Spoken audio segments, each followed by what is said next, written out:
कि सिंधु नदी का जल रोकने की कोई व्यवस्था ही नहीं है भारत सरकार के पास। और अगर भारत सरकार सिंधु नदी का जल पाकिस्तान में जाने से रोकने के लिए व्यवस्था करना शुरू करे तो कम से कम 20 साल लगेगा। तो आप कह दे रहे हैं हम सिंधु नदी का जल रोक देंगे।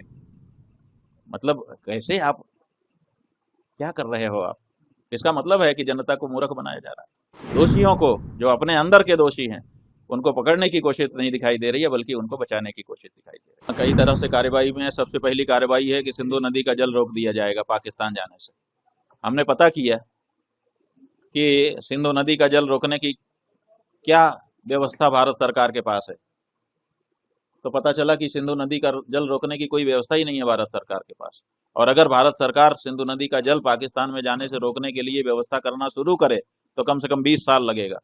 कि पैसा कितना लगेगा वो तो छोड़ ही दो, 20 साल का समय कम से कम लगेगा, तब ही सिंधु नदी का जल रोक पाएगा भारत अपने यहाँ। और आप कह दे रहे हैं हम सिंधु नदी का जल रोक देंगे। मतलब कैसे आप क्या कर रहे हो आप? इसका मतलब है कि जनता को मूर्ख बनाया जा रहा है।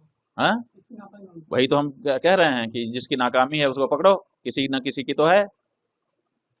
यही तो हम कह रहे हैं, वो जांच करके पता चलेगा। अगर हम जानते तो अभी तक हम गला पकड़ लेते उसका।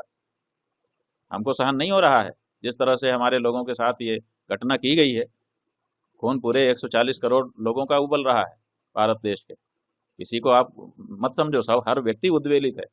अगर पता होता कि इसके कारण हुआ है तो अभी तक उसको पकड़ लिया जाता। लेकिन जो उसको बचाने की कोशिश हो रही है, पकड़ने की कोशिश नहीं हो रही है, यही दुख की बात है।